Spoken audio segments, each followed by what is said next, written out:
les 7 territoires qui te volent ton âme, et les 7 mensonges intérieurs qui t'empêchent de t'enfuir. Il y a des prisons qui n'ont ni barreaux ni murs. Elles n'apparaissent pas sur Google Maps. Elles n'ont pas d'horaire d'ouverture ni de pancarte danger. Pourtant, elles te capturent, te vident, te transforment en fantôme de toi-même. Et le pire, tu y entres presque toujours de ton plein gré. Ce ne sont pas des lieux physiques, ce sont des états relationnels, des dynamiques émotionnelles, des bulles sociales ou des postures mentales dans lesquelles ton feu intérieur s'asphyxie lentement. Aujourd'hui, je te donne les noms de ces 7 territoires extérieurs à fuir comme la peste, puis les 7 mensonges que tu te racontes pour y rester, et enfin les 7 actes de puissance qui te permettront de couper les cordes et de respirer à nouveau. Prépare-toi. Ça va faire mal. Mais la douleur de la lucidité est toujours préférable à l'anesthésie confortable de la mort lente. Les 7 territoires extérieurs à quitter, même si on te supplie de rester. Le palais de la flatterie permanente. Tout le monde te trouve génial, brillant, unique, talentueux. Personne ne te contredit, personne ne te remet en question, personne ne te dit « là tu te plantes ». Tu te sens enfin compris, aimé, validé. Et c'est exactement là que le piège se referme, car dans cet espace, la vérité est devenue optionnelle. On préfère ton sourire à ta grandeur. On préfère ton confort à ta croissance. Résultat, tu deviens une version lissée, édulcorée, approuvée de toi-même. Machiavel l'avait vu. Les princes qui se laissent entourer de flatteurs finissent faibles et aveugles. Fuis cet air sucré qui t'empoisonne doucement. La cathédrale de l'unanimité. Ici tout le monde pense pareil, ou fait semblant. Dire « je ne suis pas d'accord ». Agression. Poser une question dérangeante. Trahison. La nuance devient provocation. Le doute devient crime. Tu finis par répéter des slogans que tu ne ressens même plus, juste pour garder ta place dans le cœur. Ton cerveau s'atrophie. Ton individualité s'efface. Tu deviens un écho parmi d'autres échos. Nietzsche appellerait ça la morale de troupeau. Machiavel, lui, dirait simplement « la majorité silencieuse est toujours prête à te sacrifier pour rester confortable ». Pars. Avant de ne plus savoir penser seul, l'arène où l'erreur est un péché capital. Chaque faux pas est filmé, jugé, commenté, puni. Tu avances comme sur un champ de mine. Tu calcules chaque mot, chaque geste, chaque silence. La spontanéité devient un luxe interdit. La créativité, trop risquée, l'audace, dangereuse. Tu ne vis plus, tu performes sous surveillance. Or, la vraie maîtrise naît dans la chute assumée.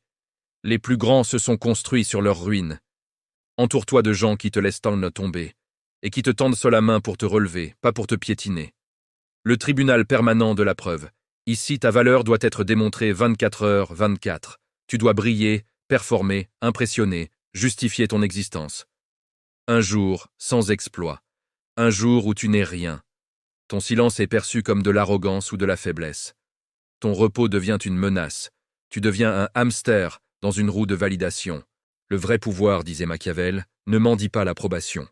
Il s'impose par sa simple présence. Fuis les espaces où l'on ne te voit que quand tu saignes ou quand tu gagnes.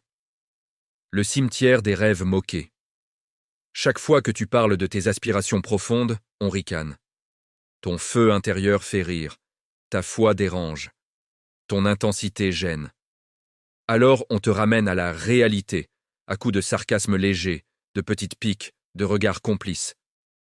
Petit à petit, tu ranges tes rêves dans un tiroir. Tu apprends à parler moins fort, à désirer moins haut, à aimer moins fort. Tu deviens raisonnable, acceptable, éteint. Ce qu'on ridiculise le plus est souvent ce qu'on envie le plus secrètement. Protège ta flamme. Fuis ceux qui soufflent dessus par habitude. La position du sauveur utilitaire. Tu es celui qu'on appelle quand ça va mal. Celui qui écoute, répare, console, finance, arrange. Mais dès que tu as besoin à ton tour, silence, radio. Ta générosité est devenue une fonction. Ton cœur est devenu un distributeur automatique. On t'aime pour ce que tu donnes, pas pour qui tu es. Machiavel. Les hommes oublient plus vite la mort de leur père que la perte de leur patrimoine. Traduction moderne. On t'oubliera dès que tu cesses d'être utile. Arrête de te vider pour des gens qui ne te rempliraient même pas un verre d'eau. La chambre d'oxygène raréfiée, le confort mortel, tout est calme, prévisible, raisonnable, pas de conflit, pas de vertige, pas de sens profond. Tu te lèves, tu travailles, tu rentres, tu dors. Tu dis « ça va » avec la voix d'un automate. Ton miroir te renvoie un étranger fatigué. Ce n'est pas la douleur qui te tue ici. C'est l'absence de risque, de sens, de vie. Tu n'es pas brisé, tu es absent. Et le plus tragique, personne ne te le reproche. Ton effacement arrange tout le monde. 2. Les 7 mensonges intérieurs qui te gardent enchaîné, je peux les changer, les sauver, les faire grandir. Au moins ici c'est stable, je sais à quoi m'attendre. Je suis souple, je m'adapte à tout sans me perdre. Si je pars, je suis égoïste, déloyal, faible. J'ai encore le temps. Je partirai plus tard. Pour réussir, il faut plaire à tout le monde. Je dois d'abord tout comprendre avant de pouvoir partir. Chacun de ces mensonges est une drogue. Et la drogue la plus dure, c'est celle qui te fait te sentir vertueux quand tu te détruis. 3. Les 7 actes de puissance pour te libérer. Réapprends à écouter ton corps comme un oracle. Serrement de gorge, respiration courte, boule au ventre, fatigue inexplicable. Alerte maximale. Normalise le départ sans PowerPoint ni excuse. Tu n'as pas à rédiger un mémoire pour quitter une prison. Deviens allergique à la flatterie non constructrice. Un compliment qui ne te fait pas grandir est une insulte déguisée. Entraîne-toi chaque jour à penser contre le courant dominant, doute systématique des vérités trop confortables.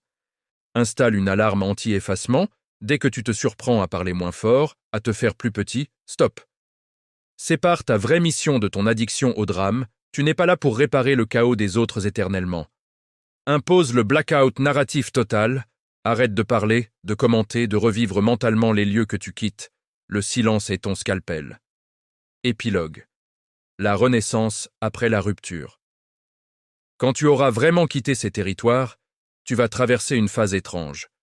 Le vide va te faire peur. Le silence va te sembler assourdissant. Tu vas te demander si tu n'as pas tout gâché. C'est normal. C'est le sevrage. Mais très vite viendra autre chose. Un espace, un souffle, une clarté, une envie de créer, d'aimer, de risquer à nouveau. Tu te rendras compte que tu n'étais pas parti pour te punir. Tu étais parti pour te retrouver. Alors si aujourd'hui, en lisant ces lignes, quelque chose en toi hurle déjà « assez », écris simplement ceci en commentaire. J'ai trop longtemps laissé un lieu, une personne, une version de moi me voler ma vie. Aujourd'hui, je choisis de partir. Pas pour eux. Pour toi. Le monde n'a pas besoin de plus de fantômes bien élevés. Il a besoin d'âmes réveillées qui osent trancher, partir et renaître. Même si ça fait peur, même si ça dérange, même si ça laisse des cendres derrière elles. À ton tour. Quelle chaîne vas-tu couper en premier ?